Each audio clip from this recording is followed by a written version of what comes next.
नमस्ते। Fintech alliance नेपालद्वारा प्रसारित नेपालकै पहिलो फिन्टेक रिलेटेड यो पोडकास्ट हो। हामीले यसको नाम फिनटक राखेका छौँ। यो एपिसोड पहिलो एपिसोड हो र हामी यस्तै करिब 12वटा एपिसोड लिएर हामी आउनेछौँ र करिब यो 1 वर्षसम्म चलिराख्नेछ। आजको यस पहिलो एपिसोडमा हामीले फिन्टेक अलायन्स नेपालकै चेयरम्यान अमित अग्रवालजीलाई बोलाएका छौँ।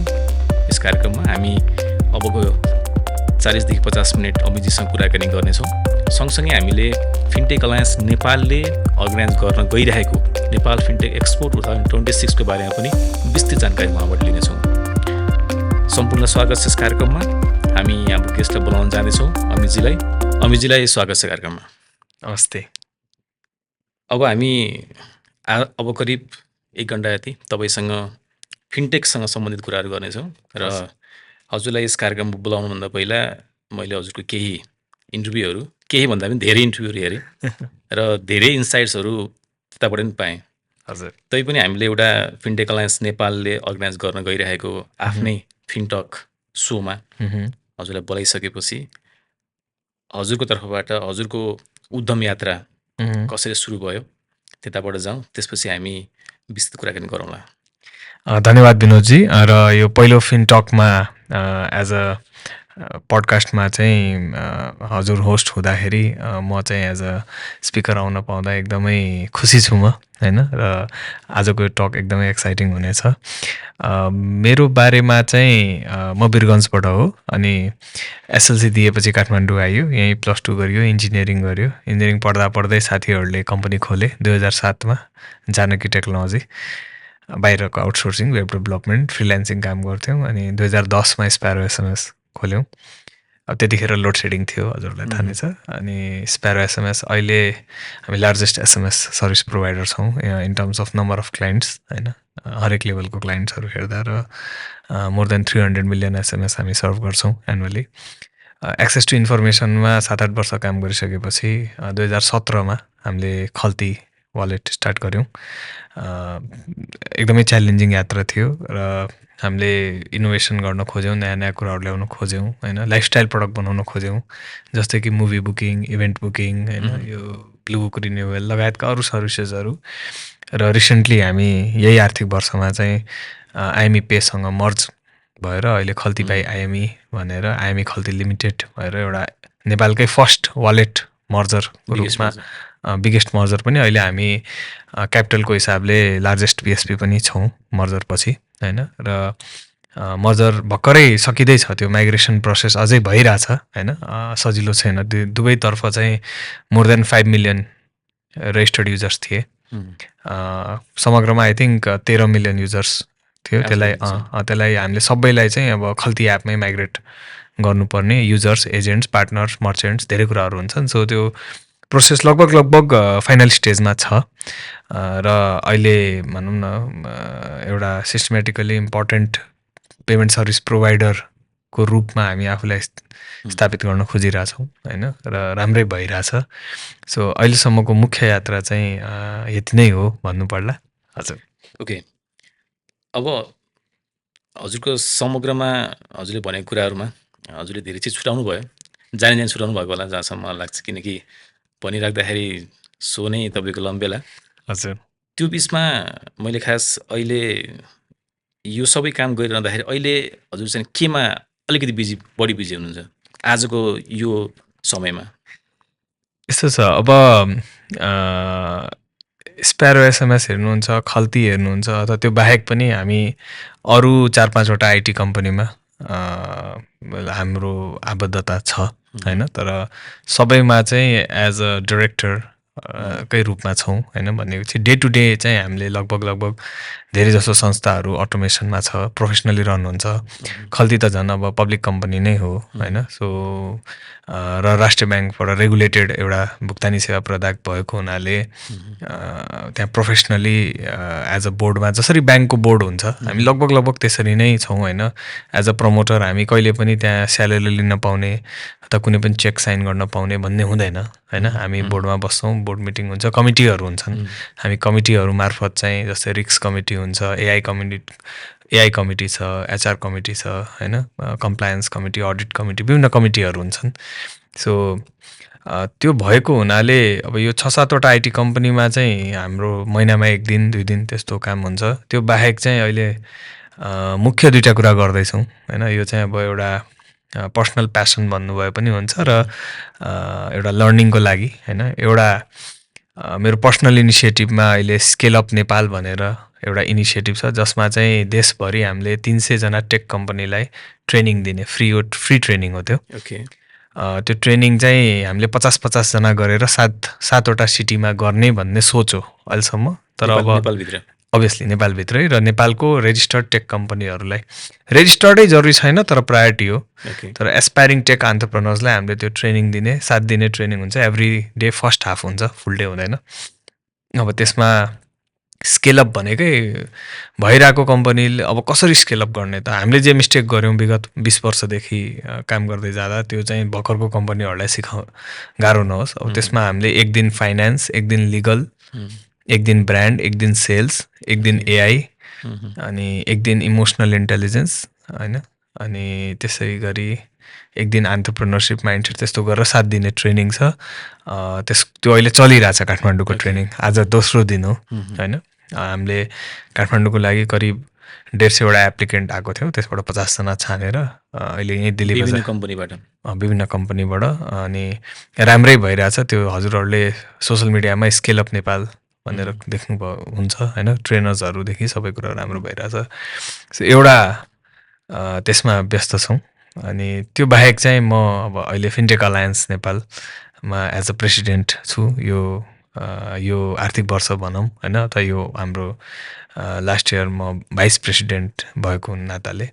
अनि फिन्टेक अलायन्स नेपाल भनेको चाहिँ यो एउटा नट फर प्रफिट अलायन्स हो, जसमा फिन्टेक कम्पनीजहरू को संलग्नता छ। यसको मेम्बरहरू भनेको संस्थाहरू मात्र छन् होइन, डाइरेक्ट चाहिँ इन्डिभिजुअलहरू मेम्बर हुनुहुन्न।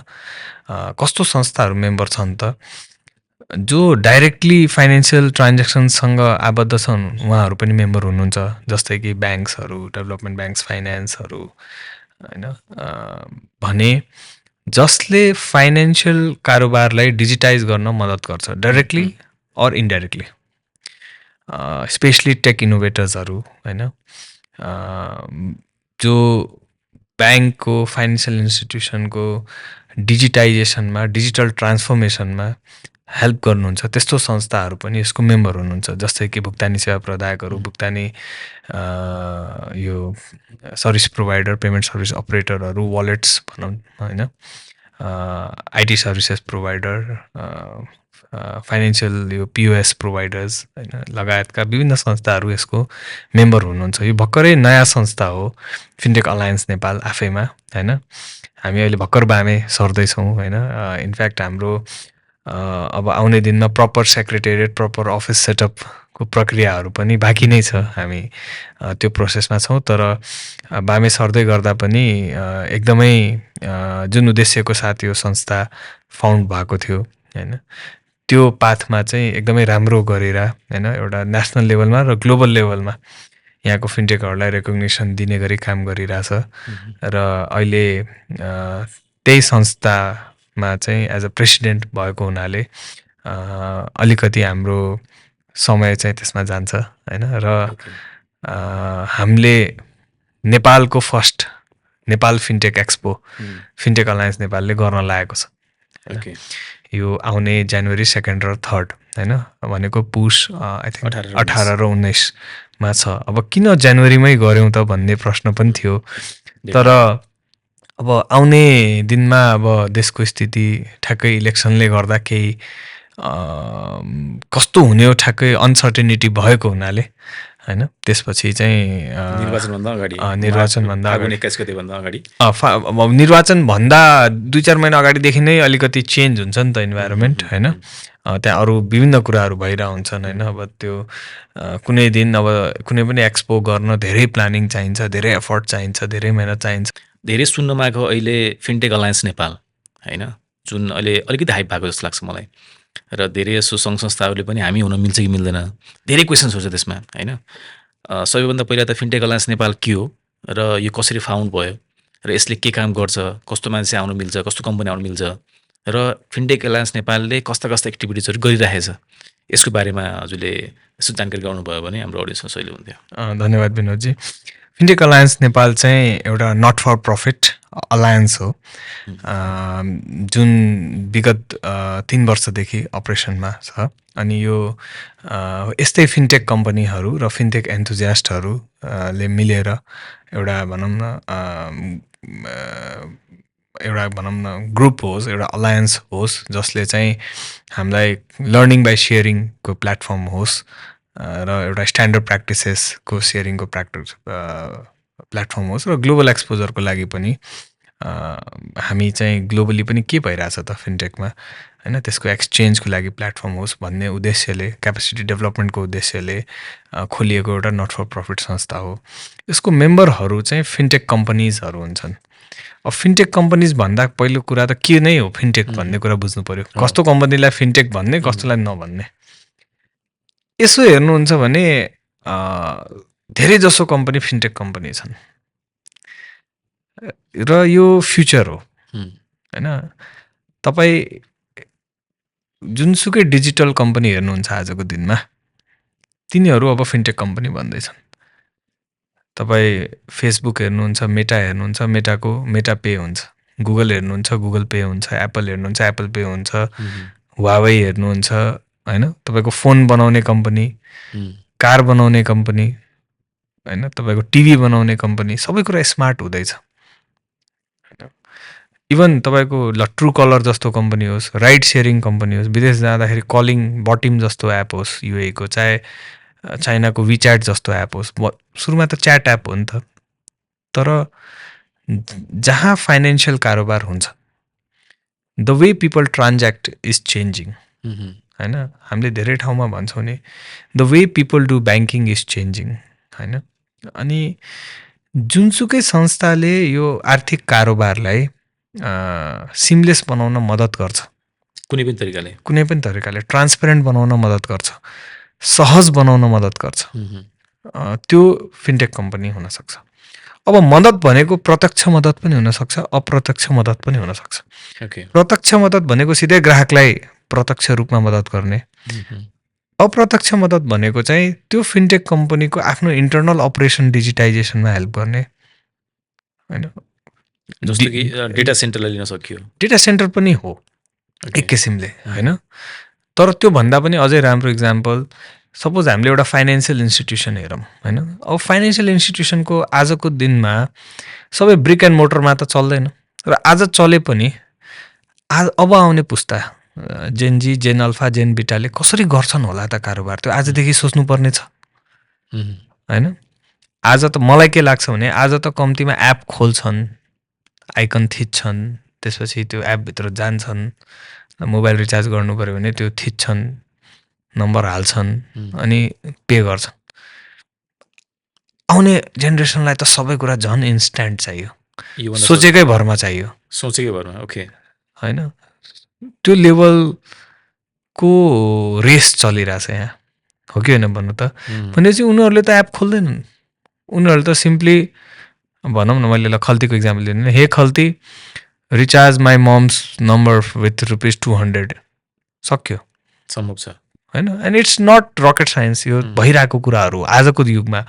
5 वर्ष 10 वर्ष पछि त झन् के हुने हो होइन। सो सिमलेस कारोबार गर्नलाई एउटा ब्याङ्कलाई, एउटा फाइनेन्सियल इन्स्टिट्युसनलाई कसैले केवाइसीमा हेल्प गरेछ, कसैले एएमएलमा हेल्प गरेछ होइन। हामीले आफ्नै संस्थामा पनि हामीले एआई कमिटीभित्र AI for operations, AI for productivity, AI for customer experience भनेर छुट्टा छुट्टै 3टा सब कमिटी छ होइन। एआई फर प्रोडक्टिभिटीमा आज सानो कुरा, जसरी अहिले सबैले चलाउने कुरा के छ एआईमा, कन्टेन्ट क्रिएसनमा हेल्प गरिदिएछ होइन। भिडियो बनाउनु पऱ्यो, फेसबुकमा कुनै इमेज जेनेरेट गर्नु पऱ्यो, त्यो जसले पनि चलाउन सक्ने कुरा हो। रिसर्चमा हेल्प गरिदिएछ, कुनै रिपोर्ट बनाउनु पऱ्यो, रिसर्च गर्नु पऱ्यो होइन। सिम्पल च्याट जिपिटी होस्, चाहे पर्प्लेक्सिटी होस् होइन, सिम्पल कुरा हो त्यो, कसैलाई त्यो सिकाउनै पर्दैन राइट। त्यसपछि चाहिँ हेर्नुहुन्छ भने एआईले कुनै कुनै आफूले लेखेको कन्टेन्टलाई चाहिँ प्रुफ रिड गरिदेऊ, रिभ्यू गरिदेऊ, रिफ्रेस गरिदेऊ भन्यो भने त्यो पनि गरिदिन्छ। These are simple. अब योभन्दा भित्र जानुहुन्छ भने जस्तै टेक टिममा कोपाइलट कर्सरहरू छन् होइन, डिबगिङमा हेल्प गरिदिने, कोडिङमा हेल्प गरिदिने। हामीले युज केस दिन्छौँ भने कतिसम्म त कोडै जेनेरेट गरिदिने। अभियसली त्यहाँ फेरि ह्युमन इन्टेलिजेन्स चाहिँदैन भन्न खोजे होइन, HI is always greater than AI. तर the way financial transactions are going to happen is going to change.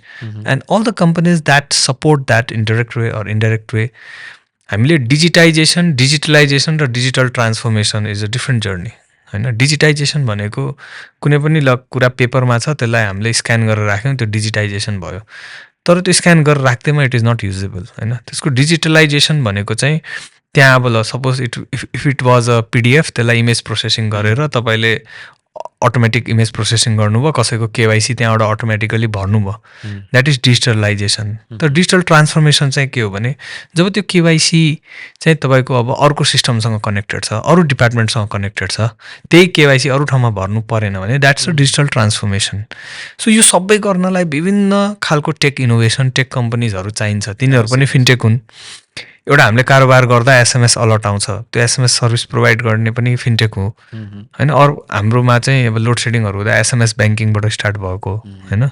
आखिर त्यो एसएमएसबाट कारोबार हुन्थ्यो। अरू if you see historically केन्यामा M-Pesa होइन, युएसएसडीबाट होइन, किनकि त्यहाँको युज केस फरक थियो, फिचर्ड फोन्स थियो, पैसा सेफ्टीको प्रब्लम थियो होइन। होइन इभन अहिले if you go to Bangladesh होइन, त्यहाँ विकास जुन ग्रोथ भएको छ त्यो इट्स अल P2P र फिचर्ड फोनबाट अहिले पनि चलिरहेछ। नेपाल मात्र हो जहाँ चाहिँ हामी एसएमएसबाट सिधै मोबाइल एपमा आयौँ। हामी त 3G मा जाने लगभग धेरै अगाडि थियौँ, इभन अरू कन्ट्रीभन्दा अगाडि थियौँ 3G मा जाँदाखेरि होइन। कति कुरा हामी नेपालमा धेरै कुरामा अगाडि थियौँ होइन। सो छौँ पनि होला, अहिले पनि छौँ, म त्यो पनि प्रकाश पार्छु होइन। सो यसको मेम्बरहरू फाइनेन्सियल इन्स्टिट्युसन आफै पनि हुन्छन् फिनटेक अलायन्सको, र फाइनेन्सियल इन्स्टिट्युसन सँगसँगै फाइनेन्सियल इन्स्टिट्युसन भनेपछि फेरि अब एनआरबी रेगुलेटेड भन्नुहुन्छ भने तपाईँ bank, development bank, finance companies, micro finance companies होइन, अब रेमिटेन्स कम्पनीजहरू छन्, त्यसपछि बिमा प्राधिकरण रेगुलेटेड होइन, life insurance, non life insurance, micro life इन्सुरेन्सहरू कम्पनीहरू छन् होइन। अनि अब कारोबार कुरा गर्नुहुन्छ भने सेभन थ्रु ब्रोकर्सहरू भए, यो स्टक एक्सचेन्जको कुराहरू छन् होइन, जुन हाम्रो ट्रेडिङका कुराहरू हुन्छन् होइन। र त्यसमा पनि धेरै कुराहरू हामीले नजिकै राष्ट्रहरू हेर्छौँ भने होइन, आज इन्डियामा जेरोदाले जुन लेभलको त्यो ब्रोकरमा चेन्ज ल्यायो, the way brokerage is done has been changed होइन, त्यो यहाँ पनि हुन्छ होला होइन। सो यस्ता सबै खालका संस्थाहरू चाहिँ फिनटेक अलायन्सको मेम्बर हुन सक्छन्। र अहिले त भर्खर हामी स्टार्ट गरेका छौँ, बामेस गर्दैछौँ, अहिले हामीसँग 40वटा जस्तो मेम्बर छन् संस्थाहरू मात्र होइन। अनि अब यो बिस्तारै चाहिँ 200-300 र इनफ्याक्ट भोलि राइड सेयरिङ कम्पनीज पनि मेम्बर हुन सक्छन् होइन। किनकि राइड सेयरिङमा if you see historically in all the countries, if you see Singapore होइन, ग्राब पे छ, go to Indonesia Gojek pay छ होइन, even Uber and all will have their own pay होइन। किनकि त्यो एउटा ठुलो इकोनोमी हो राइड सेयरिङ, जहाँ फुड डेलिभरी र मान्छेको मोबिलिटी भनौँ न होइन, फ्रिडम अफ मोबिलिटीमा डे टु डेमा चाहिँ millions of people use it. अनि त्यहाँ कारोबार हुन्छ, जहाँ कारोबार हुन्छ त्यो कारोबारलाई सहज बनाउने ठाउँ हुन्छ, त्यो सहज बनाउने ठाउँलाई डिजिटल गर्नलाई विभिन्न कम्पनीहरूको सहयोग चाहिन्छ। कोही सेक्युरिटी कम्पनी छन्, कोही हार्डवेयर कम्पनी छन्, कोही एटिएम मसिन प्रोभाइड गर्छन्। ती सबै कम्पनीहरू चाहिँ फिनटेक कम्पनी हुन्छन्। र मैले भनौँ न हाम्रो अफिसमा भन्थ्यौँ कि every company is going to be a lending company and every company is going to be a fintech company. आज पनि हामीले कस्तो इक्जाम्पल दिन्थ्यौँ भने एउटा फ्याक्ट्रीले एउटा सामान प्रड्युस गर्छ, त्यसपछि उसले गएर लेन्डिङै गर्ने हो। उसले गएर पसलमा ल यो सामान राख्नुहोस् न, पैसा 6 महिनापछि दिनु होला भन्छ।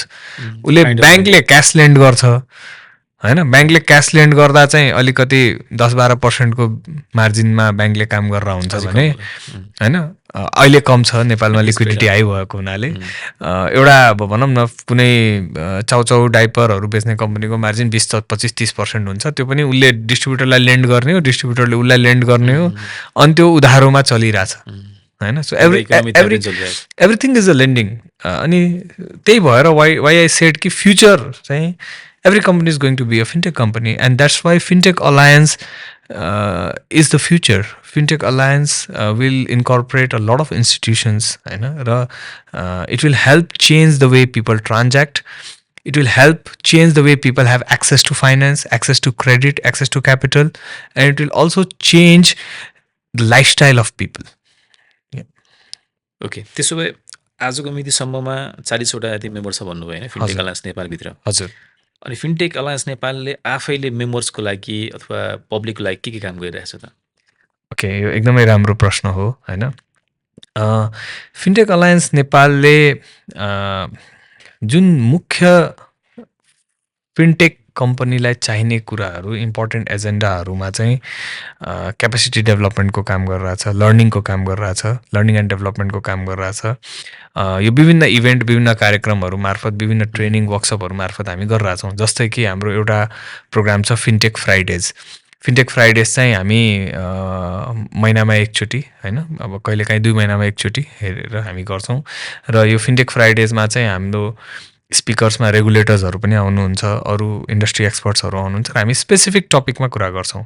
कहिले हामी रिटेल पेमेन्ट स्ट्राटेजीको कुरा गर्छौँ, कहिले नेसनल आइडीको कुरा गर्छौँ, कहिले क्रस बोर्डर पेमेन्टको कुरा गर्छौँ, कहिले ग्लोबल फिन्टेक भर्सेस नेपाल फिन्टेकको कुरा गर्छौँ. यस्ता विभिन्न कुराहरूमा हामीले इभेन्टहरू गर्छौँ. र हजुरले फिन्टेक अलायन्सको फेसबुक पेजहरू हेर्नुभयो, लिङ्कडिन पेजहरू हेर्नुभयो भने यसको बारेमा थाहा पाउनुहुन्छ, पुरानो इभेन्टहरूको बारेमा. त्यसपछि हामीले इन्डस्ट्रीकै कोलाब्रेसन र टिम बिल्डिङको लागि फिन हाइक गर्छौँ. अब हामी काठमाडौँ जस्तो ठाउँमा, काठमाडौँ भ्यालीमा बसिसकेपछि, जुनसुकै डाइरेक्सनमा गए पनि हाइक गर्न मिल्ने ठाउँमा बसिसकेपछि आफ्नो देशलाई प्रमोट पनि हुन्छ होइन. Plus it is healthier also, र it's a good team building exercise. हामी फिन हाइक गर्छौँ. त्यसपछि हामीले फिन्टेक सोसल्स भन्ने गर्छौँ. फिन्टेक सोसलमा चाहिँ अब fintech Friday is more of a formal program होइन. त्यो sometimes as panel, sometimes as a workshop, अनि अलिकति राउन्ड टेबल सेटिङ, फर्मल सेटिङमा हुन्छ. अनि फिन्टेक सोसल भनेको क्याजुअल सेटिङमा हुन्छ. हामी कुनै एउटा रेस्टुरेन्टमा इभिनिङमा ओभर ड्रिङ्क्स, ओभर स्न्याक्स चाहिँ हामी इन्भाइट गर्छौँ. त्यहाँ कहिले ब्याङ्कका सिइओजहरू आउनुहुन्छ, कहिले फिन्टेकका सिइओजहरू आउनुहुन्छ, कहिले बाहिरको मान्छेहरू पनि नेपाल भिजिट गर्दा आउनुहुन्छ. र यो जो पनि आउन मिल्ने ठाउँ हो, फेरि त्यहाँ रेस्ट्रिक्सन हुँदैन होइन. अनि आइसकेपछि चाहिँ एउटा मिनिङफुल इन्ट्रेक्सन गर्ने ठाउँ हो. सो हामीले फिन्टेक सोसल गरेर आउँछौँ. त्यसपछि चार्जेबल हुन्छ, कस्तो हुन्छ? फिन्टेक सोसलमा यस्तो छ, हामीले कुनै कभर इन्ट्री फी नै भनेर हुँदैन, तर हामीले चाहिँ जुन हाम्रो कन्सेप्ट के हो भने आउनुहोस्, by your own drink and go. So हामीले 1 ड्रिङ्क चाहिँ अब त्यो रेस्टुरेन्टलाई एउटा भनौँ न स्टार्टिङ होस् भनेर एउटा ड्रिङ्क, एउटा खाजाको चाहिँ हामीले पैसा लिएर तिर्दिन्छौँ होइन. त्यसरी गरेर हुन्छौँ. अनि त्यसपछि हामीले ग्लोबली एकदमै राम्रो काम गरेका छौँ ग्लोबल लर्निङमा. त्यसमा हामीले के गरिरहेछौँ भने fintech alliance Nepal Asia fintech अलायन्सको मेम्बर छ. एसिया फिन्टेक अलायन्स भनेको 15वटा कन्ट्रीको अलायन्सको पनि अलायन्स हो, जसमा Singapore, Japan, Taiwan, Indonesia, Cambodia, Sri Lanka लगायतका कन्ट्रिजहरू मेम्बर छन् होइन. र एसिया फिन्टेक अलायन्सको इनफ्याक्ट म यहाँ आउनुभन्दा अगाडि पनि एएफएको मिटिङमै थिएँ होइन. र एएफएको म कमिटीमा पनि छु होइन, एउटा कमिटी लिड गर्छु म त्यहाँ. सो एसिया फिन्टेक अलायन्सबाट हामीले एकदमै ग्लोबल एक्सचेन्जको कहाँ के भइरहेछ होइन, लर्निङ प्लेटफर्महरू पाएको हुन्छौँ. र हाम्रो डेलिगेसनहरू जसरी अब ती सबै अलायन्सले आफ्नो फिन्टेक फेस्टिभल गर्छन्, फिन्टेक एक्सपो गर्छन्. सिङ्गापुरले सिङ्गापुर फिन्टेक फेस्टिभल गर्छ, इन्डियाले जिएफएफ मुम्बई भनेर गर्छ, ग्लोबल फिन्टेक फेस्टिभल.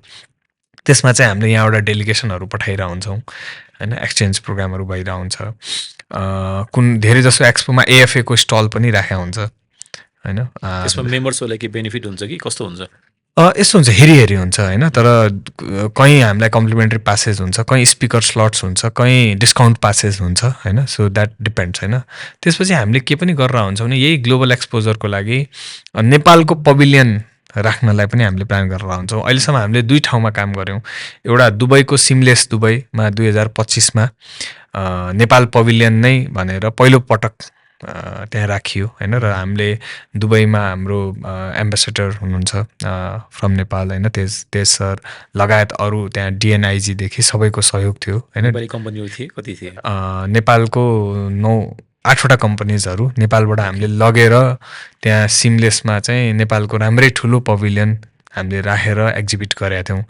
सिमिलरली हामीले परराष्ट्र मन्त्रालयको सहयोगमा embassy of Nepal in Myanmar यङ्गुनमा उहाँहरूको इनिसिएटिभ हो यो। त्यसमा फिन्टेक अलायन्सको कोलाबोरेसनमा हामीले नेपाल म्यानमार ट्रेड एक्सपो गरेका थियौँ, जसमा यहाँबाट 13वटा कम्पनीहरू गएर त्यो प्रोग्राममा पनि जाने मौका पाएको हजुर होइन त्यहाँ हामीले गएर स्टल राख्यौँ र त्यहाँको म्यानमारको मलाई लाग्छ अहिले म्यानमारको सबै ब्याङ्क्सले चाहिँ एटलिस्ट नेपालको फिन्टेकलाई चिन्नुहुन्छ होला र राम्रो पनि मान्नुहुन्छ होला। त्यो म आफै पनि 4 चोटि म्यानमार गएँ त्यसको लागि होइन, त्यो कोअर्डिनेसनदेखि अरू सबै कुराको लागि। सो यस्तो हामीले गरिरहेको छौँ। त्यसपछि फिन्टेक अलायन्स नेपालले एन्ट फाइनेन्सियल भनेको जुन हाम्रो अलिपेको प्यारेन्ट कम्पनीज हो, एन्ट फाइनेन्सियलसँग एमओयू गरेको छ। उनीहरूको लर्निङ एन्ड डेभलपमेन्ट अन्तर्गत 10,000 भन्ने प्रोग्राम छ, जसमा उहाँहरूले फिन्टेक कोर्सेस एआई कोर्सेसहरू दिनुहुन्छ र फिन्टेक अलायन्सका मेम्बरहरूलाई त्यो कोर्सेसको त्यो सर्टिफाइड कोर्सेस हो, प्रपर सर्टिफिकेसन अनलाइन कोर्सेस भएर इक्जाम दिएर सर्टिफिकेट पाउने हो। त्यो त्यसको हामीले नेपालको 200वटा कोर्सेस हामीले फ्री उपलब्ध गराएको थियौँ त्यो मेम्बर्सलाई या जो कोहीले पनि मेम्बर्सको स्टाफहरूलाई होइन, हामीले त्यो मेम्बर्सलाई पाउने भ्यालु हो होइन। सो धेरै त्यसमा 38वटाले कोर्स कम्प्लिट गरेर सर्टिफिकेट पनि पाइसकेका छन् होइन। अरू हामीले अब फेरि एन्ड फाइनेन्सियलसँग यसमा कुरा पनि गर्दैछौँ होइन। र एकदमै अब यो त ग्लोबली सर्टिफाइड सर्टिफिकेट्सहरू छन् होइन। सो हामीले त्यो एउटा काम पनि गरिरहेको छौँ। र अब यो सँगसँगै हामी जस्तै अरू अलायन्सेस पनि यहाँ छन् होइन, जस्तै कि न्यास आइटी छ, Nepal association of software and IT, अनि देयर आर अदर एसोसिएसन्स होइन। हामी सबैसँग यो इकोसिस्टममा चाहिँ हामी मिलेर काम गरेर लर्निङ बाई सेयरिङलाई प्रमोट गर्दै क्यापेसिटी डेभलपमेन्ट गर्दै हामीले एउटा कमन प्लेटफर्म बनाएको छौँ जस्तो लाग्छ र यसले मेम्बर्सहरूलाई राम्रै भ्यालु एड गरेको जस्तो लाग्छ। ओके, भनेपछि फिन्टेक अलायन्स नेपालले गर्ने कार्यक्रमलाई समराइज गर्ने हो भने हजुरले भनेअनुसार फिन्टेक फ्राइडेज अनि फिन्टेक सोसल, फिनहाइक र इन्टरनेसनल प्रोग्राम सँगसँगै विभिन्न लर्निङका प्रोग्राम भन्नुभयो होइन। यो सबै मेम्बरहरूलाई चाहिँ एउटा एक किसिमको प्रिभिलेज चाहिँ छ। हजुर। अब हामी अर्को मोडतिर जान्छौँ, जुन अहिले मैले पनि हेर्दाखेरि अलिकति सोसल मिडियामा देखिरहेको छु, नेपाल फिन्टेक एक्सपो 2026 र जहाँसम्म मलाई याद छ 1-2 महिना अगाडिसम्म नासाडीले पनि यस्तै किसिमको प्रोग्राम गरेको थियो। र Nepal fintech expo 2026 fintech alliance नेपालले जुन अर्गनाइज गर्न गइरहेको छ, यो प्रोग्राम कस्तो खालको प्रोग्राम हो पहिलो कुरा त, र यो प्रोग्राममा एक्जिबिटरहरू कस्तो खालको मान्छे आउन सक्छन्, पार्टिसिपेन्ट अथवा अडियन्सेसहरू को हुन सक्छन्, र यसमा हामीलाई कोले सहयोग गरिरहेको छ, यसको बारेमा अलिकति। धन्यवाद विनोदजी।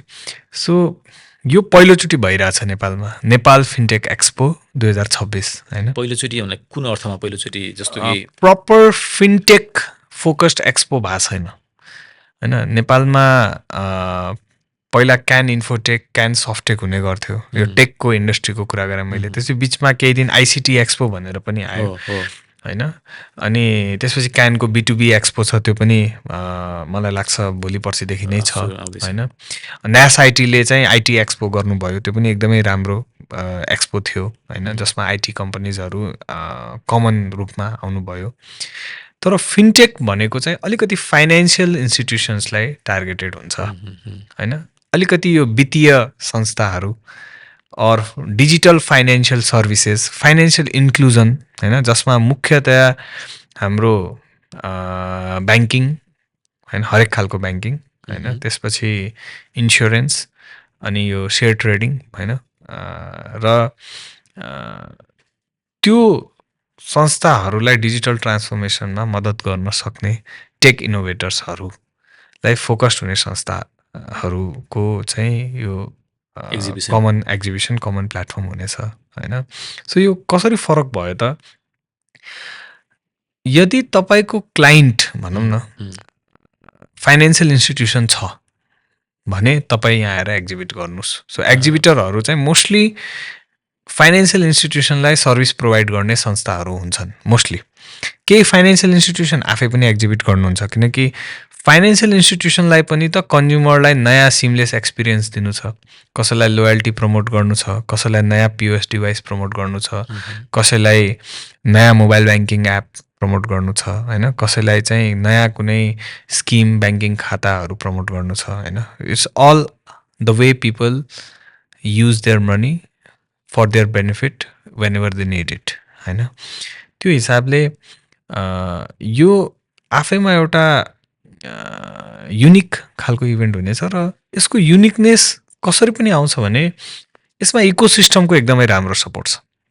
इकोसिस्टम भनिसकेपछि फाइनेन्सियल इन्स्टिट्युसनका चाहे फाइनेन्सियल इन्स्टिट्युसन इम्प्लोइ एसोसिएसन होस्, चाहे हाम्रो जति पनि यो भनौँ न development banks association, finance companies association, micro finance कम्पनीजको एसोसिएसन, इन्सुरेन्स कम्पनीजहरू, हजुर नेपाल रेमिटर्स एसोसिएसन हैन, यो लाइफ इन्स्योरर्स हैन जुन जेबिसान हामी भन्छौँ हैन, जीवन बिमक सङ्घको एसोसिएसन लगायत अब आइटीको जसरी न्यास आइटी भए हैन, अमेरिकन च्याम्बर, सबै हाम्रो इकोसिस्टम पार्टनर्स छन्। यति धेरै इकोसिस्टम पार्टनर्सले एकै ठाउँमा आएर, खास गरी फाइनेन्सियल सेक्टरसँग जोडिएका इकोसिस्टम पार्टनर एकै ठाउँमा आएर सपोर्ट गर्नु भनेको आफैमा ठुलो कुरा हो हैन। इनफ्याक्ट हामीलाई रेगुलेटर्सहरूको पनि जस्तै आइक्यानहरू र अरू रेगुलेटर्सको पनि सपोर्ट छ हैन। केही रेगुलेटर्सले भर्बली भनिसकेका छन्, अब आधिकारिक रूपमा उहाँहरूले हामीलाई चिठी दिनुहुन्छ होला हैन। सो हामी प्रत्यक्ष अप्रत्यक्ष रूपमा कुरामा छौँ। हामीले राष्ट्र ब्याङ्कसँग पनि कुरा गरेका छौँ, उहाँहरू एकदमै पोजिटिभ हुनुहुन्छ। हामी सेभनसँग पनि कुरा गरेका छौँ, हामीले एनआइएसँग पनि कुरा गरेका छौँ, एनटिएसँग पनि कुरा गरेका छौँ हैन। सो यो ओभरअल डिजिटल ट्रान्सफर्मेसनको लागि चाहिँ जुन इकोसिस्टम चाहिन्छ हैन, त्यो इकोसिस्टममा चाहिँ सपोर्ट हामीलाई एकदमै राम्रो छ। अनि त्यो राम्रो सपोर्टले गर्दा यसमा सबै फाइनेन्सियल इन्स्टिट्युसन्सको सहभागिता हुन्छ। एक्सपो भनिहाल्नु भयो, अब एक्सपोको हिसाबले हुने होला, त्यसभित्र चाहिँ के त्यस्तो एक्टिभिटिजहरू हुन्छन्? सो यसमा प्राइमेरीली चाहिँ एक्सपो नै हो हैन, प्राइमेरी कुरा चाहिँ यसको एक्जिबिसन नै हो हैन। अनि अहिलेसम्म चाहिँ हामीले हेरिटेज गार्डन सानेपामा गर्दैछौँ जनवरी 2 र 3 मैले भने। सो हाम्रो 60 to 70% स्टल्स त अलरेडी बुक्ड भइसक्यो।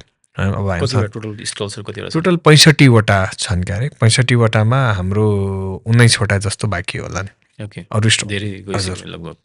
र स्टल्स लिने पनि कस्तो कम्पनीहरू छन् भने कोही ब्याङ्कलाई डेटा एनालिटिक्स सर्भिस प्रोभाइड गर्छन्, कोही एसएमएस सर्भिस प्रोभाइड गर्छन्, कसैले ओपन ब्याङ्किङ सिस्टम दिइरहेछन्, कसैले केवाइसीको काम गरिरहेछन्, कसैले एएमएलको काम गरिरहेछन्, कसैले पस डिभाइस दिइरहेछन् हैन, कसैले चाहिँ फरेन्सिकको काम गरिरहेछन्, कोही रिकन्सिलेसनको सफ्टवेयर छ, कोही बजेटिङको सफ्टवेयर छ, कसैले चाहिँ मोबाइल ब्याङ्किङ सर्भिस प्रोभाइड गरिरहेछन्, कसैले कार्डको स्विच प्रोभाइड गरिरहेछन् हैन। हामी कहाँ यसमा टाइटल स्पोन्सरको रूपमा आइएमए ग्रुप आइसक्नु भएको छ हैन। अब आइएमए ग्रुप पनि फाइनेन्सियल सेक्टरमा हेर्नुहुन्छ भने धेरै जसो फिनटेकहरूमा आबद्ध हुनुहुन्छ। त्यसपछि चाहिँ सिल्भर स्पोन्सरको रूपमा नेपाल क्लियरिङ हाउस एनसिएचएल हैन, जसमा चाहिँ राष्ट्र ब्याङ्क समेतको लगानी भएको संस्था र एउटा नेसनल लेभलको भनौँ न जसरी इन्डियाको एनपिसिआई छ त्यो लेभलको इक्विभ्यालेन्ट लेभलको संस्था हो एनसिएचएल हैन। र नेपालको कारोबार डिजिटाइजेसनमा खास गरी ठुलो भल्युमको पेमेन्टहरूमा आरटिजिएस लगायत जुन आइपिएस र चेक क्लियरिङको पेमेन्टमा, डिस्पर्समेन्टमा, गभर्मेन्ट पेमेन्ट्समा सबैभन्दा ठुलो रोल खेल्नु भएको संस्था हो हैन। नेपालको अहिले नेपाल पे नेपाल पे चाहिँ अब कार्ड पनि छ, त्यहाँ क्युआर पनि छ र अरू सबै इन्स्ट्रुमेन्ट चाहिँ लिएर आउँदै हुनुहुन्छ हैन। सो उहाँहरू हाम्रो सिल्भर स्पोन्सर हुनुहुन्छ। अरू हाम्रो सिल्भर स्पोन्सरको लागि अरू पनि संस्थाहरू कन्फर्म गर्दै हुनुहुन्छ हैन। इन्फिकेयर छ, इन्फिकेयरले चाहिँ remittance service provider, remittance system provide गर्नुहुन्छ हैन। So remittance companies, share broker company, portfolio management, wealth management कम्पनीजहरू, ब्याङ्क्स, फाइनेन्सियल इन्स्टिट्युसन कम्पनीजहरू, अब कोअपरेटिभको सफ्टवेयर बनाउने, कोअपरेटिभको एप बनाउने संस्थाहरू छन्, हायर पर्चेजको लागि सिस्टम बनाइदिने संस्थाहरू छन् हैन। सो यस्ता विभिन्न संस्थाहरू त्यहाँ आएर एक्जिबिट गर्नुहुन्छ र हाम्रो भिजिटर्स पनि यस्तो संस्थाहरूबाट जति पनि लाइसेन्स्ड संस्थाहरू छन् त्यसको भिजिटर्सहरू त्यहाँ आउनुहुन्छ। त्यही भएर यो आफैमा युनिक छ। अब त्यो बाहेक, एक्जिबिसन बाहेक चाहिँ अभियसली त्यहाँ हामीले नयाँ नयाँ प्रडक्टहरू जुन सोकेस, कसैले नयाँ कुरा लन्च गर्छ, नयाँ सर्भिसेस लिएर आउँछ, नयाँ डिभाइस लिएर आउँछ भने उहाँहरूले त्यो कुरा त्यहाँ देखाउनुहुन्छ। सो हामीले चाहिँ त्यहाँ प्रडक्ट सोकेसहरू गर्छौँ। एक्सपो 2 दिन हुनेछ। सो नयाँ के भइरहेछ त फिनटेक इन्डस्ट्रीमा त्यो चाहिँ हामीले एकै ठाउँमा हेर्न पाउँछौँ र मोर देन B2C अलिकति B2B बढी फोकस हुन्छ। B2B भनेको बिजनेस टु बिजनेस भन्न खोजेको फाइनेन्सियल इन्स्टिट्युसनलाई अबको 5 वर्षमा कस्तो हुनु पर्यो त उहाँहरूको सर्भिस ब्याङ्किङ अभियसली ठुलो टेक्नोलोजीको चेन्ज चाहिन्छ, एआईको चेन्ज चाहिन्छ, R&D गर्नु पर्यो। त्यो सबैलाई कहाँ गएर खोज्ने त? त्यो एकै ठाउँमा खोज्ने प्लेटफर्म चाहिँ नेपाल फिनटेक एक्सपो हो। अनि मैले सुनेअनुसार जस्तो कि नयाँ स्टार्टअपहरू र टेक कम्युनिटिजहरूलाई पनि स्पेस दिनुभएको छ भन्ने सुन्नुमा आयो। हजुर, त्यसको बारेमा अलिकति हो। सो इनोभेसन भनेको सधैँ ठुलो कर्पोरेटले गर्ने भन्ने हुँदैन होइन। सधैँ कस्तो हुन्छ नि, इनोभेसन अगाडि अगाडि कुद्छ, रेगुलेसन पछाडि पछाडि कुद्छ होइन। कुनै पनि कुरा ल राइट ब्रदर्सले प्लेन नै नउडाउनु भएको भए पाइलट लाइसेन्स कुरेर पछि मात्र उडाउँछु भने भए त कहिले पनि प्लेन बन्दैन थियो। इनफ्याक्ट फाइनेन्सियल इन्स्टिट्युसनकै केसमा हेर्नुहुन्छ भने नेपालमा पहिला चाहिँ नेपाल ब्याङ्क खुल्या हो, पछि नेपाल राष्ट्र ब्याङ्क खुलेको, त्यही नेपाल ब्याङ्कलाई रेगुलेट गर्नलाई। So there are lot of startups who might not be even registered होइन, or who might not be able to exhibit होइन। एउटा एक्जिबिसन गर्नलाई त खर्च हुन्छ नि त, अब बनाउनु पऱ्यो, डिजाइन फ्लेक्सदेखि सबै मान्छे राख्नु पऱ्यो, महँगो हुन्छ होइन। सो स्टार्टअप कम्युनिटीलाई चाहिँ हामीले स्पेस दिइरहेछौँ होइन, स्टार्टअप टेबल दिइरहेछौँ, जुन कि स्टलको जुन एक्चुअल स्टलको कस्ट हो त्यसको लगभग 30% कस्टमा आउँछ होइन। र त्यसबाहेक चाहिँ देयर आर टेक कम्युनिटिज।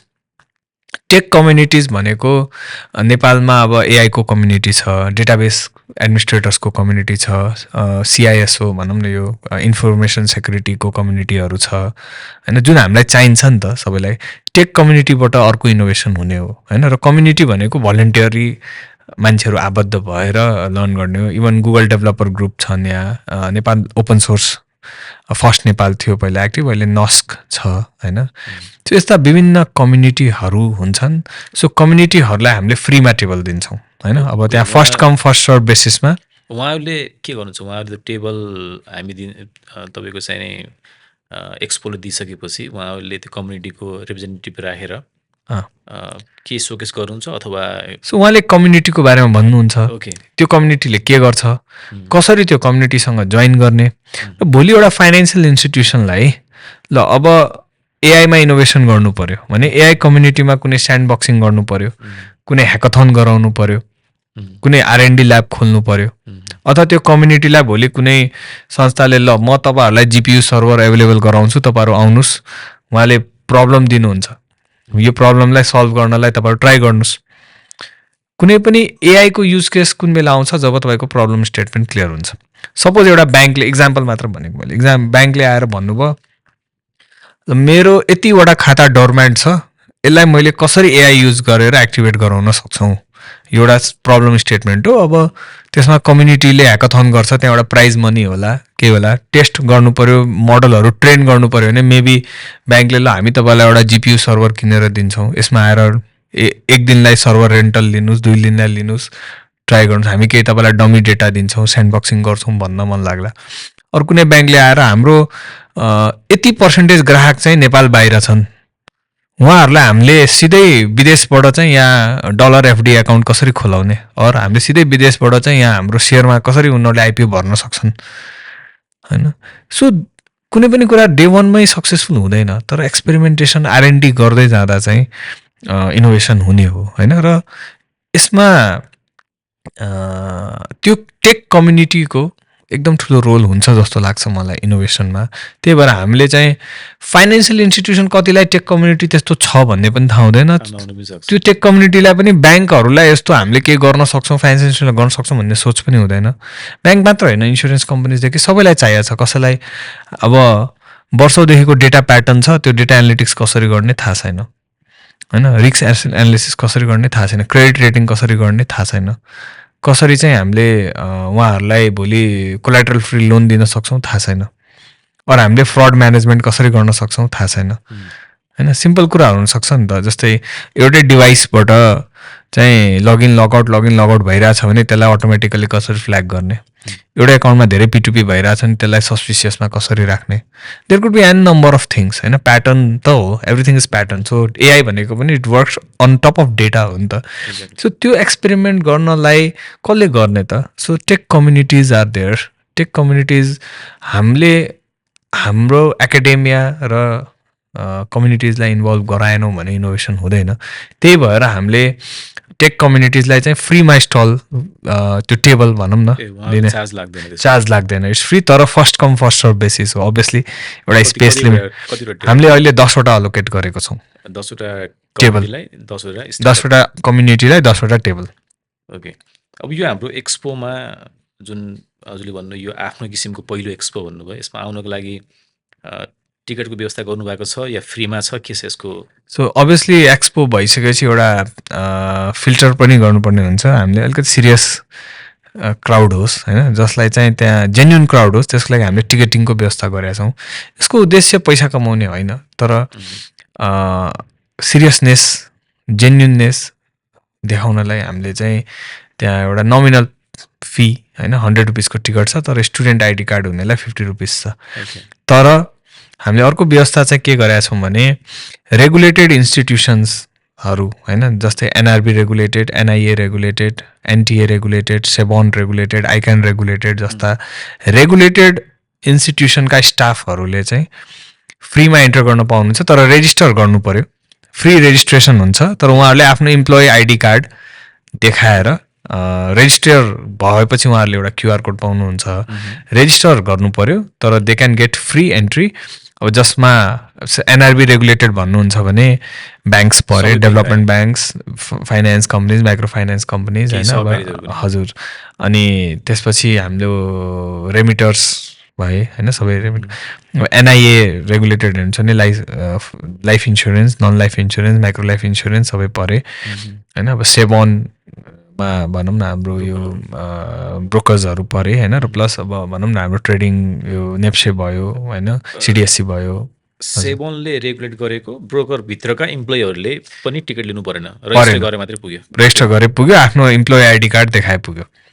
झन्डै राइट अडियन्सेसहरू त्यही ग्रुपमै छ हो। सो हाम्रो गोल नै के हो भने फाइनेन्सियल इन्स्टिट्युसन, र त्यही भएर हाम्रो इकोसिस्टम पार्टनरमा फियोन भनौँ न फाइनेन्सियल इम्प्लोइ एसोसिएसन पनि हाम्रो इकोसिस्टम पार्टनर हुनुहुन्छ होइन। हाम्रो चाहना नै के हो भने टेक्नोलोजीमा पछाडि पर्नु भएन। त्यही भएर उहाँहरू जो पनि फाइनेन्सियल इन्स्टिट्युसनमा काम गर्नुहुन्छ, जुनसुकै डिपार्टमेन्टमा काम, डिजिटल ब्याङ्किङ डिपार्टमेन्टमा मात्र काम गर्ने मान्छे होइन, जुनसुकै डिपार्टमेन्टमा काम गर्नुहुन्छ, के भइरहेछ त टेकमा, because it is going to affect all of us होइन। भोलि एउटा ब्याङ्कलाई मेबी टेक्नोलोजीले एउटा ब्रान्च कटौती गर्न हेल्प गर्छ कि, तर त्यो ब्रान्च कटौती गर्दै गर्दा त्यहाँका स्टाफहरूलाई आफ्नो स्किल त अपग्रेड गरेर अरू काममा लाग्नु पर्यो नि त। त्यो अपस्किलिङ गर्नलाई टेकसम्ममा त पछाडि परेर भएन। त्यही भएर हाम्रो चाहना चाहिँ के हो भने हरेक डिपार्टमेन्टका फाइनेन्सियल इन्स्टिट्युसनका टिम मेम्बरहरू चाहिँ यो फिनटेकको एउटा कमन प्लेटफर्म छ त्यहाँ चाहिँ भिजिट गरून् भनेर हामीले उहाँहरूलाई चाहिँ आफ्नो आइडी कार्ड देखाएपछि पैसा नलाग्ने बनाएको छ। रेजिस्टर गर्नु पर्यो होइन। रेजिस्ट्रेसन गर्दा चाहिँ त्यसको भनौँ न एउटा कनेक्सन हुन्छ, त्यहाँको अब भोलि अपडेट्सहरू आइरहेको छ होइन, अर्को एक्सपो हुँदा रिमाइन्डरहरू आइरहेको छ, त्यस्ता विभिन्न कुराहरू हुन्छन्। रेजिस्टर गर्नु पर्यो, हामीलाई अनुमान पनि हुन्छ कति भिजिटर आए, कहाँबाट आए, कस्तो क्याटेगोरीबाट आए, त्यो हामीले भोलि एक्जिबिटरलाई पनि भन्न सक्छौँ होइन। एउटा हाम्रोमा यस्तो खालको फुटफल हुन्छ, यस्तो खालको मान्छेहरू आउँछ भन्ने कुराको लागि रेजिस्ट्रेसन र अरूलाई फिल्टर गर्नलाई पनि मिसयुज पनि नहोस् कुनै कुरा होइन, त्यो गर्नलाई पनि हामीले गरेका छौँ। ओके, भनेपछि अब लगभग 100 रुपियाँ 50 रुपियाँको 2 थरी टिकट भयो र 1 थरी त फ्री नै भयो। हो, नम्बर अफ अडियन्सेसहरू कति टार्गेट गरिराख्नु भएको छ यो इभेन्टको लागि? यो 2 दिन एक्सपो छ होइन? हो, एक्सपो 2 दिन छ, फ्राइडे र स्याटरडे छ होइन। सो र हाम्रो लगभग यति चाँडै सबै स्टलहरू जुन फुल भयो होइन, यसमा राम्रै भनौँ न एन्थुजियाजम हामीले देखेऱ्यौँ र राम्रै रेस्पोन्स पायौँ मार्केटबाट। इनफ्याक्ट त्यहाँ हेरिटेज गार्डनमा हाम्रो 2टा हल छ, एउटा हल लगभग फुल भइसक्यो। अहिले म यो पडकास्टमा आउनुभन्दा अगाडि पनि भर्खरै एउटा एक्जिबिटरको मेसेज आउँदै थियो र उहाँले ओहो यताको हलमा त फुल भइसकेको रहेछ। मैले भने हुन्छ अर्को छान्नुहोस्, नभए त्यो पनि जान्छ। र यो वर्ष त हामीले एकदमै छोटो टाइमलाइनमा विथिन 1 मन्थ अनाउन्स भएको 1 मन्थभित्र एक्सपो थियो। हामीले डिसेम्बरमा अनाउन्स गऱ्यौँ, जनवरी 2मा एक्सपो नै छ। त्यो पनि एउटा भनौँ न इङ्ग्लिस न्यु इयरको नेक्स्ट डे छ। तर पनि हामीले यस्तो एन्थुजियाजम पाछौँ भने हामी के कन्फिडेन्ट छौँ भने नेक्स्ट इयरदेखि चाहिँ यसमा हाम्रो एसिया फिनटेक अलायन्सका मेम्बरहरू, अन्तर्राष्ट्रिय भेन्डरहरू पनि होइन, र अन्तर्राष्ट्रिय पिएसओहरू पनि जस्तै कि भिजा, मास्टरकार्डहरू होइन, AWS, एमाजोनहरू सबै आएर नेपालमा एक्जिबिट गर्ने छन् भन्ने हामीलाई पूर्ण विश्वास छ त्यो कुरामा।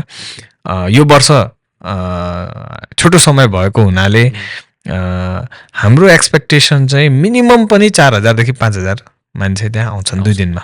हजुर, विदेशी भेन्डरको कुरा गरिराख्नु थियो, जस्तो भिजा, AWS को कुरा गर्दाखेरि यसपालि चाहिँ कति छन् विदेशी भेन्डरहरू अहिलेसम्म बुक? यस्तो छ, विदेशी भेन्डरको कस्तो हुन्छ भने एउटा उहाँहरूलाई आउन एकदमै इच्छा देखाएको 2-3वटा कम्पनी थिए, ठुलो कम्पनीहरू होइन, ग्लोबली रिनाउन्ड लिस्टेड युनिकर्न्सहरू थिए।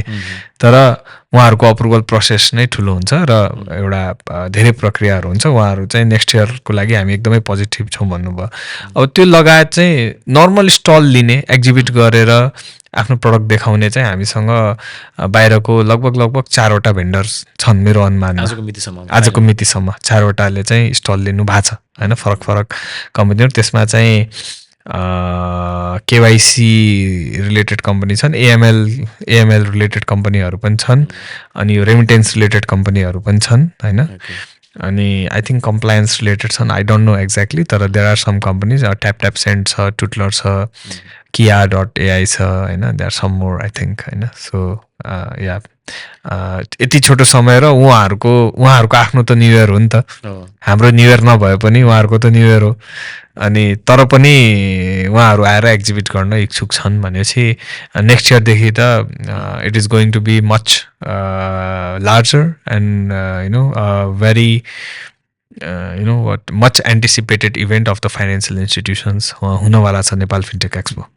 ओके, हजुरले नेक्स्ट इयर भन्ने टर्म युज गरिराख्दाखेरि के यो इभेन्ट एनुअल इभेन्ट हो अथवा प्रत्येक वर्ष हामी गर्छौँ या के गर्छौँ? 26 भन्ने वर्ड राखेको हिसाबले 27 आउने कि 28 आउने? सो यस्तो छ, यो वर्ष हामीले बिकज अफ द इलेक्सन्स हामीले यसको डेट चाहिँ सकेसम्म चाँडै सकाइहालौँ भन्ने थियो, किनकि जति फर्दर जाँदै गयौँ त्यति अनसर्टेनिटी हुन्छ। अब नेक्स्ट इयर हामीले कि त यसलाई अब based on the response of the first year हामी कि त 2026मै पनि फेरि गर्न सक्छौँ होइन, मेबी नोभेम्बरतिर गर्न सकौँला मेबी होइन, अहिले भन्न सकिनँ, कि चाहिँ हामीले यसलाई फेब्रुअरी मार्चतिर गर्छौँ। So it will largely depend upon the time of elections होइन, इलेक्सन्स हुनु पऱ्यो टाइममा। अब इलेक्सन्स के गरी टाइममा भएन भने त्यो डेटले धेरै कुरालाई असर पार्छ।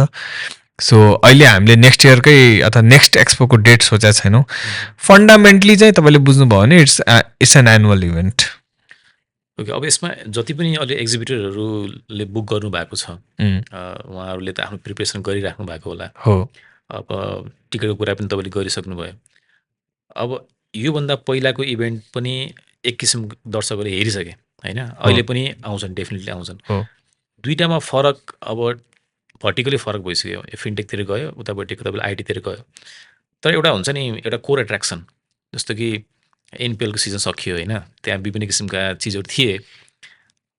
हजुरले के सोचिराख्नु भएको छ या प्लान गरिसक्नु भएको छ कि छैन, कि अथवा केही यस्तो चिज राखौँ जुन चिज चाहिँ नि मिडियाको लागि पनि एउटा चाहिँ नि खुराक बनोस् र आउने दर्शकलाई पनि एउटा चाहिँ एट्र्याक्सन पोइन्ट बनोस् भनेर केही सोचिराख्नु भएको छ? सो हामीले यसमा अब सबै एक्जिबिटरहरूसँग एकराउन्ड फेरि बस्नेछौँ। पक्कै पनि उहाँहरू एक्जिबिट गर्दै हुनुहुन्छ भने केही प्लानिङको साथ आउनुहुन्छ होइन। एउटा एक्सपो भइसकेपछि केही नयाँ कुरा, नौलो कुरा त्यहाँ ल्याउनुहुन्छ, केही डिस्काउन्ट्सहरू, अफर्सहरू पनि ल्याउनुहुन्छ, केही नयाँ सर्भिस अथवा प्रडक्ट लन्च गर्नुहुन्छ होइन भन्ने आशा छ हामीलाई। सो अहिले इनिसियल फेज भएको हुनाले हामीले सबै एक्जिबिटरसँग चाहिँ उहाँहरूले के चाहिँ नयाँ ल्याउँदै हुनुहुन्छ भनेर अहिले इन्ट्रेक्सन हामीले गर्न भ्याएको छैनौँ होइन। तर डेफिनेटली कमिङ विक हामी त्यो कार्यमा लाग्छौँ र त्यो लागिसकेपछि हामी त्यो एक्सपोमा वी आर कन्फिडेन्ट कि there will be a lot of attractions होइन, how things are changing, how people are people's behaviour is changing होइन in terms of financial transactions त्यसको चाहिँ एउटा राम्रो नमुना भन्ने छ होइन नेपालको ओभरअल पिक्चर हेर्दाखेरि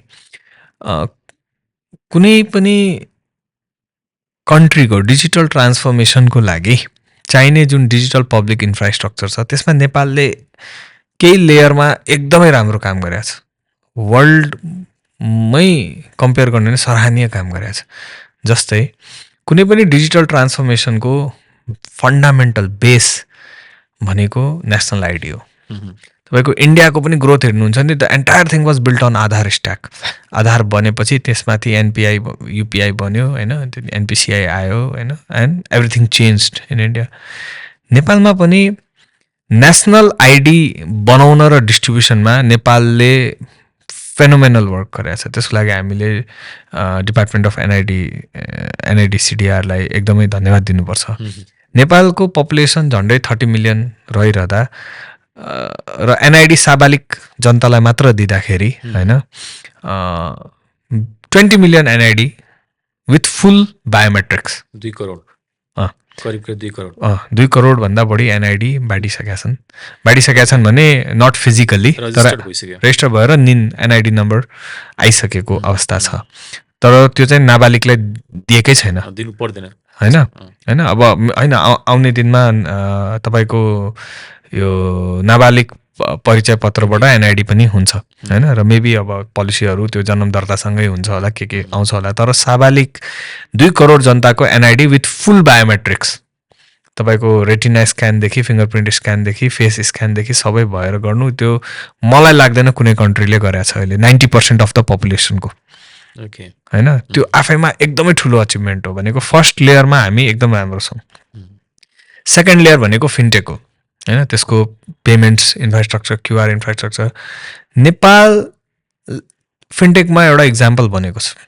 पहिला हामीलाई त्यो लाग्दैन थियो हामीलाई जहिले के लाग्थ्यो भने हामी आफूलाई इन्डिया र चाइनासँग कम्पेयर गर्थ्यौँ अनि हामीले विच्याट अलिपे हेर्थ्यौँ पेटिएम हेर्थ्यौँ अनि हामीलाई लाग्थ्यो हामी त कति पछाडि छौँ तर पछि हामीले रियलाइज गऱ्यौँ त्यही पेटिएम बनाउनलाई हजारौँ करोड खर्च भएको छ त्यत्रो बिजनेस भोल्युम छ इन्डियामा अर्बौँको जनसङ्ख्या भएको ठाउँ भएर त्यत्रो एप बन्यो त्यहाँको पर क्यापिटादेखि सबै कुरा हेर्दाखेरि हाम्रोमा त त्यो हजारौँ करोड खर्च गर्ने न भिसी इकोसिस्टम थियो होइन न त्यत्रो मार्केट थियो तर पनि हाम्रो एपहरू उहाँहरूभन्दा कम्पेरेबल छन् जुन सर्भिस नै कन्ट्रीमा छैन त्यो त हुँदैन अब यहाँ त्यो टोल ट्याक्सै छैन भने फास्ट्याग कसरी आउने होइन तर जे सर्भिसेस यहाँ छन् होइन हामी लगभग इन्टरअपरेबल छौँ आज जुनसुकै वालेटबाट तपाईँ जुनसुकै ब्याङ्कमा अथवा रियल टाइममा पैसा पठाउन मिल्छ जुनसुकै टाइममा इन्टरब्याङ्क फन्ड ट्रान्सफर तपाईँको इभन हामीभन्दा बङ्गलादेश कति अगाडि थियो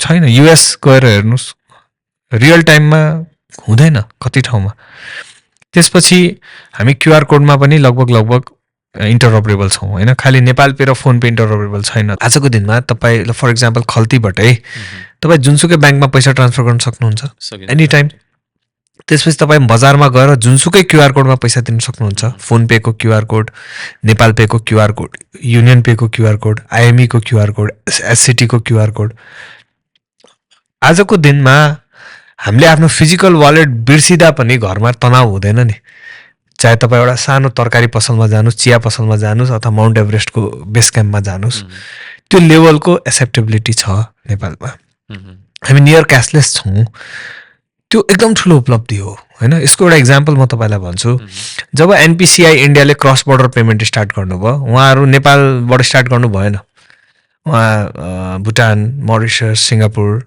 होइन दुबई लगायतका कन्ट्रिजहरूमा लन्च गर्नुभयो नेपाल चाहिँ उहाँहरूको प्रायोरिटीमा थिएन तर ठिक छ गरौँ न त भनेर गर्नुभयो केही नै आउला र ट्रान्ज्याक्सन होइन श्रीलङ्कामा त्यत्रो लङ्का पे छ सबै छ नेपालमा लन्च गर्दाखेरि सबै एप लाइभ पनि थिएन त्यहाँको पेटिएमदेखि अरू एप लाइभ थिएन इन्डियाको त्यो अर्को फोन पे भन्ने एप लाइभ भएको थियो त्यसपछि बिस्तारै अरू एप लाइभ हुँदै गयो अहिले झन्डै 1 वर्ष भएको छ नेपालको मात्र ट्रान्ज्याक्सन अरू सबैको ट्रान्ज्याक्सनभन्दा 4 गुणा बढी छ मतलब सबैको इन्डिया टु नेपाल हो okay India to Nepal transactions होइन झन्डै 1.5 million transactions number of transactions cross border transactions Indians paying in Nepal cashless भएको छ र आउने आर्थिक वर्षमा यो 3 मिलियन भन्दा बढी हुन्छ नम्बर अफ ट्रान्ज्याक्सन्स मात्र। यो फेरि P2M मात्र हो, पर्सन टु मर्चेन्ट।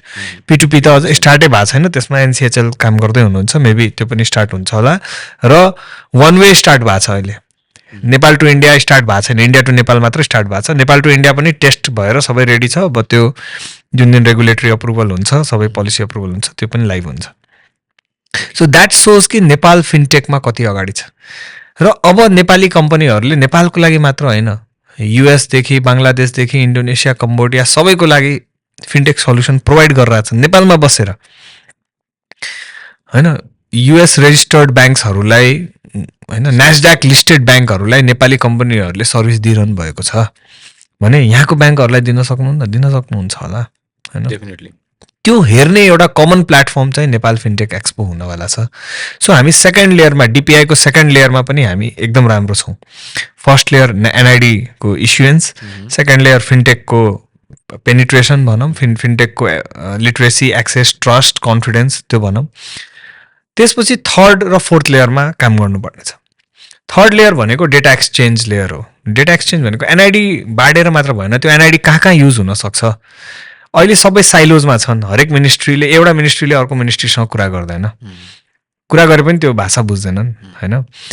त्यहाँ बिचमा एउटा कमन डेटा एक्सचेन्ज प्लेटफर्म चाहियो, एउटा इन्टरप्रिटर चाहियो। सपोज तपाईँ ग्रिक भाषा बोल्नुहुन्छ, म जापानिज बोल्छु भने मैले बोलेको त तपाईँले बुझ्नुहुन्न। त्यो डेटा स्ट्रक्चर, त्यो त्यसलाई चाहिँ नर्मलाइज गर्ने एउटा इन्टरप्रिटर, बिचमा ट्रान्सलेटर भनौँ, मिडलवेयर चाहियो नि। त्यो डेटा एक्सचेन्ज प्लेटफर्म भएपछि जब दुईवटा मिनिस्ट्रिज, दुईवटा डिपार्टमेन्ट एक आपसमा कनेक्ट हुन्छन्, हामीले इस्टोनिया जस्तो जब पोलिसी लगाउँछौँ होइन, जुन चाहिँ यु ओन्ली आस्क वन्स, कुनै पनि गभर्मेन्ट निकायले तपाईँले एकचोटि डेटा दिएपछि सेकेन्ड टाइम माग्नु नपरोस् गभर्मेन्टले, इट इज अल कनेक्टेड। त्यो कनेक्सन्स जब हुन्छ त्यसले धेरै ठुलो फड्को हाल्छ। त्यसले चाहिँ भोलि हरेक नागरिकको क्रेडिट रेटिङ बनाउँछ, collateral free lending, access to क्यापिटलमा हेल्प गर्छ होइन। एसएमइजलाई ग्रोथ गर्नलाई क्यापिटल दिन्छ होइन। तपाईँको जन्मेदेखि, तपाईँको जन्म दर्तादेखि, विवाह दर्तादेखि, तपाईँको मेडिकल रेकर्ड, एडुकेसन रिपोर्ट, सबै कुराहरू कनेक्टेड हुन्छ, तपाईँको लाल पूर्जादेखि, प्यान नम्बरदेखि। र यसको इम्प्लिकेसन एकदम ठुलो हुन्छ। तपाईँको यसको एउटा मैले ट्रेलर मात्र भनौँ, सानो इक्जाम्पल, अस्ति NID-लाई भोटर आइडीसँग जोडिदियो होइन, जुन भोटर कार्ड बनाउनु पर्ने कुरा थियो नि होइन, त्यो नभए कति लाइन लाएर कति गाह्रो तरिकाले बनिरहेको थियो। जब त्यो अलाउ भयो 4-5 लाख इनरोल भयो एकैछिनमा। ड्राइभिङ लाइसेन्स नै गर्न सकिन्छ, सबै कुरालाई गर्न सकिन्छ। इनफ्याक्ट इनरोल गर्नु पनि नपरोस्, NID जसको छ त्यसैबाट अटोमेटिकली, जसको NID छ र भोटर आइडी छैन त्यसलाई सिधै भोटर आइडी बनाए भइगयो नि। It has to be all connected and it will be. पासपोर्टसँग कनेक्ट गर्यो, त्यसरी चाहिँ NID भकाभक डिस्ट्रिब्युट भयो खासमा। भोलि प्यान नम्बरसँग, डिम्याट एकाउन्टसँग, लाल पूर्जासँग, हेल्थ रेकर्डसँग सबैसँग कनेक्टेड हुन्छ। यो कुरा गरिरहँदाखेरि हामीले हेरिरहेको एउटा एप छ नि, नागरिक एप। सो नागरिक एप पनि एउटा सराहनीय कुरा नै हो खासमा। नागरिक एपमा 26, अहिले मलाई एक्ज्याक्ट डेटा याद भएन, 26 लाख हो कि 26 मिलियन हो, आई फरगट द नम्बर होइन, 26 मिलियन त बढी होला। 26 लाखले चाहिँ सर्भिस लिए र 56वटा गभर्मेन्ट निकायको चाहिँ इन्टिग्रेसन भएको थियो, जसमा तपाईँको एडुकेसन बोर्ड, मेरो आफ्नो नागरिक एपमा मैले मेरो SLC को रिजल्टदेखि +2 को रिजल्ट, मेरो EPF, मेरो CIT, मेरो SSF, मेरो प्यान नम्बर, मेरो ड्राइभिङ लाइसेन्स, मेरो पासपोर्ट, मेरो NID अनि मेरो पुलिस रिपोर्ट। मेरो पुलिस रिपोर्ट मैले NID-बाट अप्लाई गरेर निकालेँ होइन। सबै कुरा मैले त्यहीँबाट त्यो सर्भिस लिएको। मेरो प्यान नम्बर पनि मैले त्यहाँबाट, होइन प्यान नम्बर त मेरो अलरेडी थियो होइन, एकजना अर्को साथीको चाहिँ उसलाई सिकाइदिएको थिएँ होइन। सो त्यो पनि एकदमै सराहनीय सर्भिस हो। र यो तेस्रो लेयर हो, डेटा एक्सचेन्ज लेयर, त्यसको पोलिसी होइन, त्यसको सेक्युरिटी, त्यसको प्रोटेक्सन होइन। र त्यो माथि डेटा कन्सेन्ट लेयर चाहिन्छ, अथेन्टिकेसन लेयर चाहिन्छ होइन। तपाईँले आफ्नो ब्याङ्कले तपाईँको KYC तान्न पाउने कि नपाउने, त्यो consent yes or no verify गर्ने भेरिफिकेसनको प्रोटोकलहरू जब हुन्छ, त्यसपछि नेपालमा एकदम ठुलो डिजिटल ट्रान्सफर्मेसन हुन्छ। किनकि यो यसरी जोडिएको हुन्छ, यसले करप्सन पनि रोक्छ, यसले लेन्डिङ गर्नलाई जुन नेपालमा अहिले किन हामी नेपाल एउटा अहिले लिक्विडिटी ट्र्यापमा छौँ क्या नेपाल डिपोजिट मात्र लिइरहेछ लोन दिन सकेको छैन पैसा थुप्रिरहेछ कस्ट अफ फन्ड छ नि घटिरहेछ बचत गरौँ भन्छौँ तर लगानी गरिएन भने बचत पनि गाह्रो हुनसक्छ हामी त्यो ट्र्यापमा गइरहेछौँ किन ट्र्यापमा गइरहेछौँ लोन दिन मिल्दैन लोनको लागि कोलाट्रल चाहिन्छ इलिजिबल होइन ल भोलि आज गिग इकोनोमी छ हजारौँ कन्टेन्ट क्रिएटर छ कतिलाई चाहिँ एउटा सानो क्यामेरा किनेर कन्टेन्ट क्रिएट गर्न मन लाग्ला कसैलाई चाहिँ यस्तै पडकास्ट गर्न मन लाग्ला होइन कोही तरकारी पसलले छ उसलाई गएर बल्खुबाट तरकारी ल्याएर उसलाई थाहा छ आज ल स्ट्रबेरीको सिजन हो मैले 50,000 को किने पनि बिक्छ भन्ने थाहा छ भने 50,000 को बेच्दा 2,000 कमाइ हुन्छ 200 रुपियाँ त्यसमा उसले पर डे इन्ट्रेस्टै लाग्यो भने पनि 1800 त बच्यो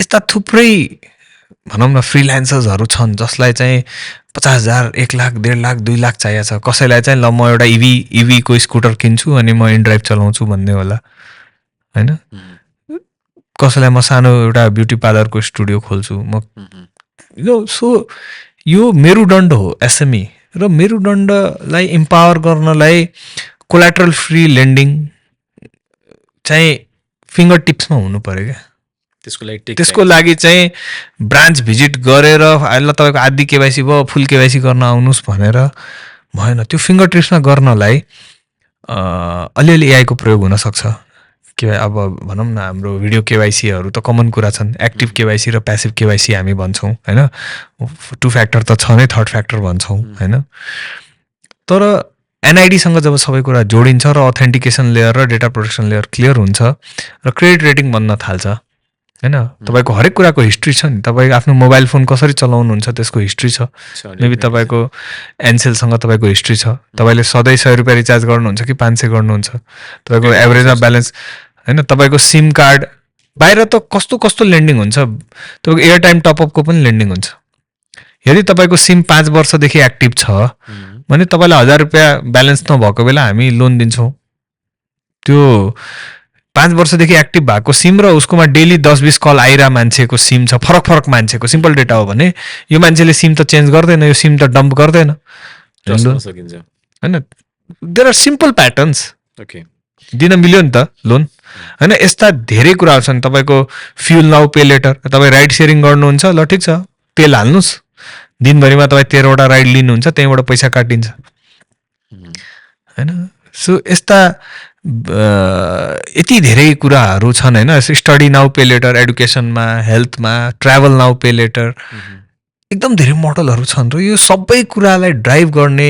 चाहिँ डिजिटल पब्लिक इन्फ्रास्ट्रक्चर भनेको एनआइडी चाहिँ सबैसँग जोडिनु पर्यो क्या सबै कुरा एनआइडीसँग कनेक्ट हुनु पर्यो र त्यो मा चाहिँ जुन फर्स्ट 2 लेयरमा नेपालले फिनटेकमा एकदमै राम्रो गर्यो एनआइडी डिस्ट्रिब्युसन विथ फुल बायोमेट्रिकमा एकदमै राम्रो गर्यो होइन अब यो केही समयको कुरा हो होइन त्यसपछि the way people will transact the way people will access information the way people will access financial services will change र त्यसको लागि चाहिँ टेक इनोभेसन र फाइनेन्सियल इन्स्टिट्युसन सँगै आउनुपर्छ र त्यो सँगै आउने प्लेटफर्म कमन प्लेटफर्म चाहिँ नेपाल फिनटेक एक्सपो हो भन्न चाहन्छु भनेपछि अब नेपाल फिनटेक एक्सपो यी सबै संस्थाहरूको एउटा कमन थलो जस्तो भयो हजुर मैले 2 दिन अगाडि मलाई एउटा कलेजबाट सानो इन्क्वायरी गर्नुभएको थियो हामी एज अ कलेज हामी विभिन्न सब्जेक्ट पढाइरहेका छौँ एआई पनि पढाइरहेका छौँ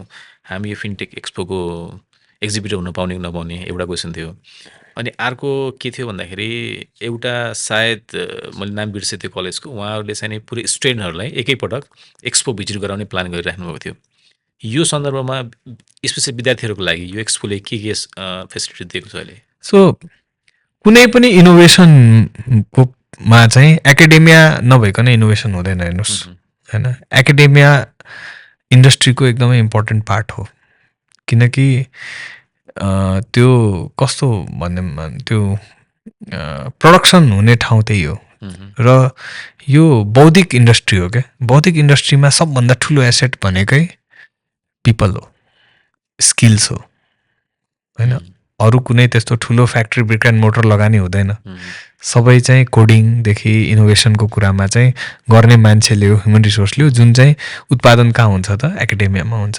सो एकाडेमियालाई त हरेक ठाउँमा हामी ह्यान्ड इन ह्यान्ड लिनलाई एकाडेमियाका रिसर्च सेन्टर छन्, जस्तै केयुले भर्खरै एआइडिपिआई भनेर AI and digital public infrastructure centre of AIDPI भनेर खोल्दैछ होइन।